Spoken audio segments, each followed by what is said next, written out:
You and my friends would hang out on the week.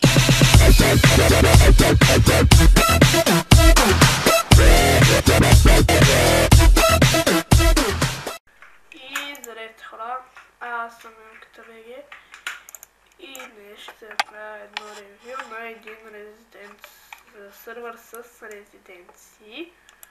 Той се казва StreetPip. Да, ето, като влезете, ще спаваме ето тук. Да кажа.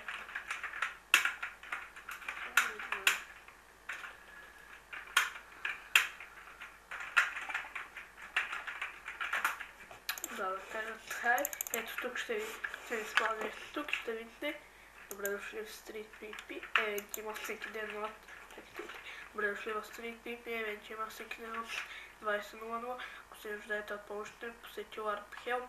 Ако искаш хубави награди, гласове чрез командата /Volt. Прочети правилата и ги спазвай, като напишеш релиз. Ето, това са правилата. Чакайте.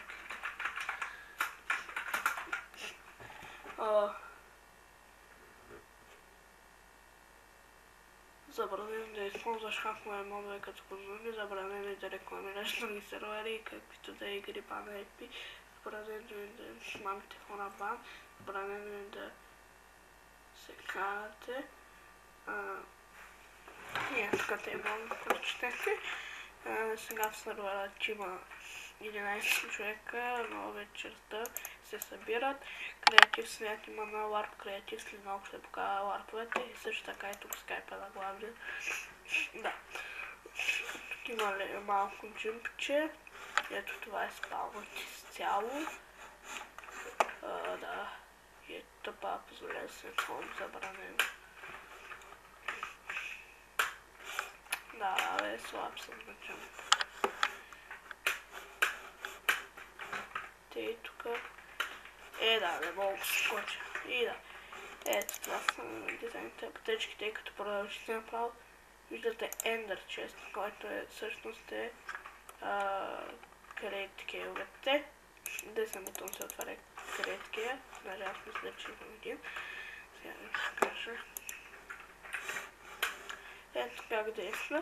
Трябва да имате Create Key, който може да го вземете от Volt. Искате и тук 10 бутон и ви дава награда и на мен ще им са пани нищо знам. Не някакъв кит рандом.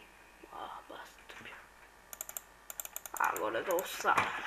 Да, е това. Къде пиши, има Facebook страница. Да, и като продължите направо има често съдарение. Да оставят айтемите. Има една хубава, прекрасна, да, прекрасна къща, пипи дупка, кошче, фри айтеми, това даже е LARP.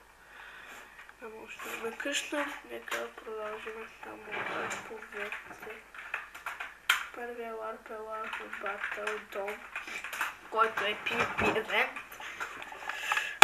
Това е Battle Dome. Ние все още не уточним дата, LARP бяха от 10 ключовете. Аз ви показах как действа. Ето ключовете, нали, десен бутон. Следващия LARP е LARP Креатив. Ауто.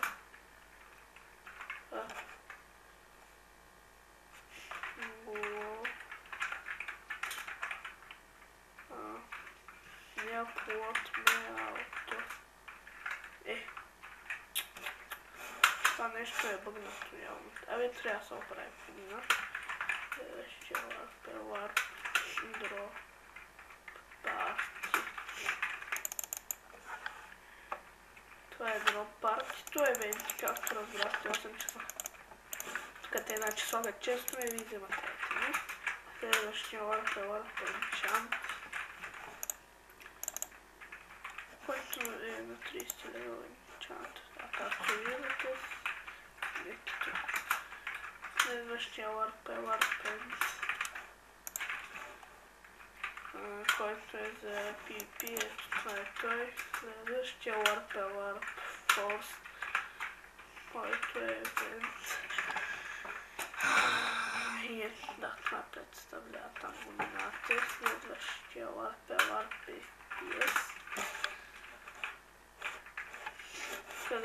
тук е по принцип се дига FPS.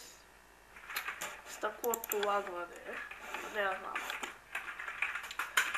Следващия Warp е Warp Free, който е на спал. Това е той. Има еран неща. Картофи. Това е едно и също. Следващия Warp е Warp Help. Помощ. Кефиме той е Warp. Ето тук има за резиденциите. Тук има за реакшена. Какво ти да?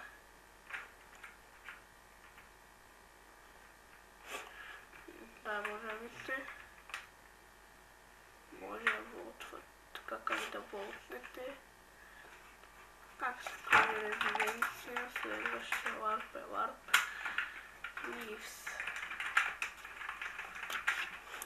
Това между другото не знам. Евент е това. Трябва да се задържите на блока.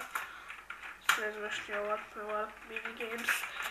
Има Kit Battle и Land the Chamber. Kit Battle е като Kit PvP. И да, може да дойдете и играете. Land the Chamber явно знаете. Това е Mining евента.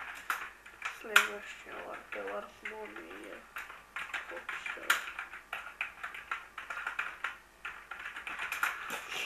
Така. Ето, значи това не е да платите на някой админ, примерно, нали, пари да станете ранг. Примерно, кажем, сте мембър и играя в сървърът 1 час и на този 1 час получавам 200 пари. И така, с всеки купен ранг получавате повече пари. Да. Следващия Warp е Warp Nether, който представлява това и лаги. В смисъл, Nether, няма да лаги. Следващия Warp е Warp Shop.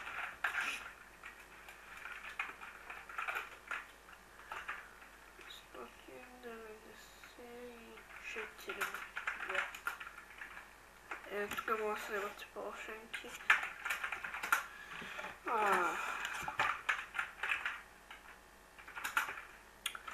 Следващия Warp е Warp Shop. Общо взето всички варпове са яки в този сървър. Ето това е шопът. Следващия Warp е Warp SMS, който е за ранковете. Помисли преди да изложа глупости от сорта. Ето е това. Его. Най-ефтиния ранг е ранг VIP 2.40. Ето тук виждате времето не е завинаги, команди. Ето това е Kit VIP. Ето къде. Следващия ранг е ранг Donator. Това е Donator-ките и тук те виждате. Може да ги разгледате другите. Следващия ранг е ранг Creeper. Това са командите. И най-висшия ранг в сървърът е Creeper. What? Той заклоня пивита. Както ще да е. Това е кита, който е доста хубав. Все пак ранг е 12 лева. Snake.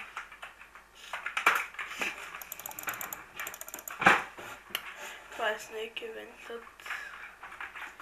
Следващия Warp е Warp Sprint, който също е евент. Да. Warp 2.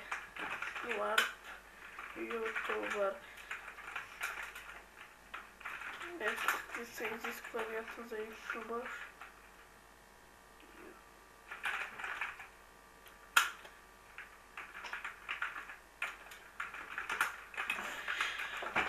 Сега ще и тези изискванията. Е това. Нали, как да се натоварят, трябва да имате 150 абоната, трябва да снимате всяка седмица по един-два клипа, трябва да правите ревю, после да напишете на админ, за да ви даде ранка и екипман има, да. Да, това да ни пак изпълнат. И да, мисля това да е от ревюто. Аз бях Системката БГ. Абонирайте се за повече клипове и чао!